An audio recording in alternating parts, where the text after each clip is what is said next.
let's just get right to it. You know, you put a couple singles out. You're doing some solo work. Your solo full-length debut is coming out soon, but the singles you put out for this upcoming record are a little bit different in style so far than what we've heard in the past, especially with Allies. I mean, Dream Away has some similarities, but it sounds like you're really focusing more on the rock style this time around. Yeah, definitely. I think you hit the nail on the head on that one. You know, I've played in rock bands for, all my professional career, 20 years. You know, and so I think, you know, before I was kind of learning how to record stuff, and I was kind of keeping it simple. You know, I think with Allies it's just like piano, vocals. You know, just polish that as much as I can and just kind of put it out. But it was fun. I mean, you know, it was fun to kind of do some different things. And you know, even, you know, some of my other songs, Summer Sunday, it's kind of more on the alternative side. And, right. But after a while, I was like, you know what, I want to rock. I want to get the guitars. I want to get the drums slamming. And, you know, and I feel like it's kind of more my natural instinct. So. Right. And was this stuff that you wrote pre-COVID, or was this something you did like after the summer tour with Breaking Ben got canceled last year? Like, you know what, let's get creative. Yeah, this was it was all written before COVID happened. Okay. Yeah, really just, you know, a few months before everything all shut down. But it's funny, like all the songs just kind of fit into the post-COVID narrative. Yeah. You know, it's just like, you know, songs that just kind of deal with isolation and just, you know, just kind of being lost in your thoughts and kind of not knowing, you know, what the future is going to bring. But, you know, yet still just being hopeful. So, Right. yeah, it just kind of turned out like that. So was it supposed to be released last year, or is this pretty much on the target, like, schedule? Like, because a lot of bands I've talked to were like, we were hoping to release it at, like, the end of last year, but it got stretched out, and we're kind of glad it did. Like... Yeah, it was definitely meant to come out sooner. Okay. But then after a while, after the year kind of stretched out, I just decided, I was like, I don't even want anything to do with 2020. I was like, I don't even want the year 2020 on the album or anything. So Right. I just was going to wait. Right. Yeah, and that makes sense, man, because, I mean, a lot of the stuff that got released last year, I know you guys released Aurora in January of last year, but that was before COVID even happened. It was really a thing. So, like, a lot of bands are like, man, I'm really glad we didn't release it last year, because now with summer touring starting to look like it might be a thing, like, it's really good that music's coming out this year, because now you guys can go out and support it, hopefully, is what it's starting to look like. Yeah, exactly. You know, and I'm so stoked to see all these announcements and all these shows and tours. I'm just like, oh, finally, you know. Right.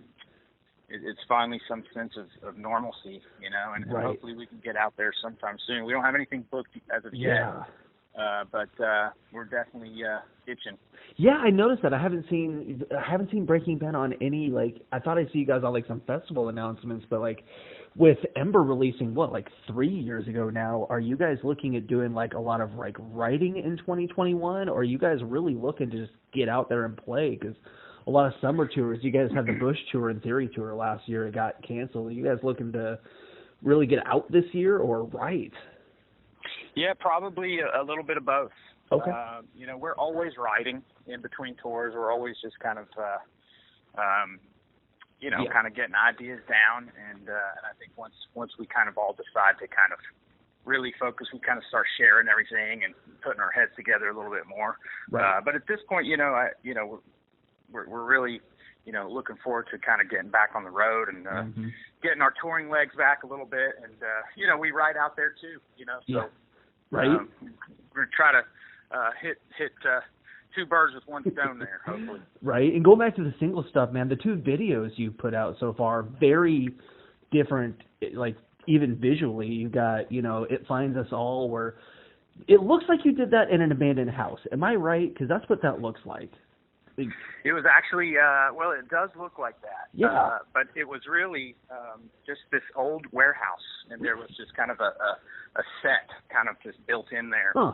I don't know if they've used it for movies or shows or something, but Huh. Yeah, it was all in there. There was all kinds of, fake cracks, like manufactured kind of, wear and tear. So it was cool. Oh, that's awesome. You've got that video, with the woman in black kind of dancing around and everything. It's very, very ominous, that video is, but it has a sense of hope in there too, I feel like. But then you've got the video for Dream Away, which is very, the song is, like I said, it's similar to what we would have heard on Allies, but the video is very trippy and very visual oriented and effects and everything. Like, is that kind of stylistically what the rest of the record is going to be like? Very different. Each song has its own identity, or, I mean, for fans that haven't heard the record, like, what are we going to be looking for stylistically, record-wise? Yeah, I think there's I feel like there's a little bit of departures here and there. I never try to just kind of put out the same thing. I mean, obviously they'll all live in the same universe, right, as far as just the sounds and everything. But just different vibes with different songs. There's a couple ones that are a little bit more slower, a little bit more ballady. That probably really could just fit on Allies. I think I wrote that one back in the Allies time, but really just produced it up this time with my producer Joe. Right. But added some more instrumentation there, and I felt like it really fit. So is there a difference between writing for yourself and writing with Breaking Ben and with Ben? Because I know that when the band relaunched, he had a lot of that stuff already written, which is hard to believe. It's been 7 years that the band 7 to 8 years already, but still, is there any difference between writing for yourself and writing with the band? Because this has you all over. This is you. This is your name. This is your art. Only you. Yeah, I appreciate it. It's funny. It's like I've been reading these YouTube comments.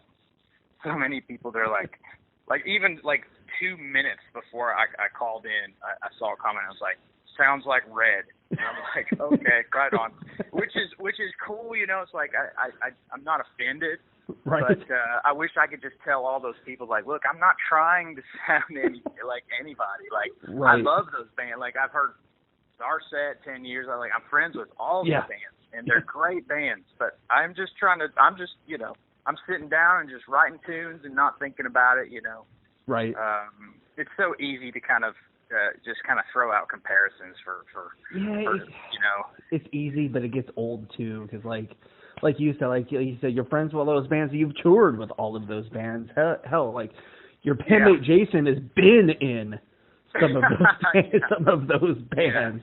Yeah, exactly. So I mean, that's gonna be when that's what you're surrounded by for 9-10 months of the year. There's gonna be some stuff that comes out. It's gonna happen, but and rock guitar, it's all, in the end, it's all rock guitar. Exactly. Rock sounds the same. But oh my God, I get sick of comparisons, and John, I try not to put that stuff in my reviews. It's so easy to do, man. Think how it is. Yeah. I mean, I get it. It's like I said, it's it doesn't offend me. I mean, I'm sure there are worse bands to be compared to. So Very true. I take it all with a grain of salt, and I said, I respect all those bands tremendously. So. Mm-hmm.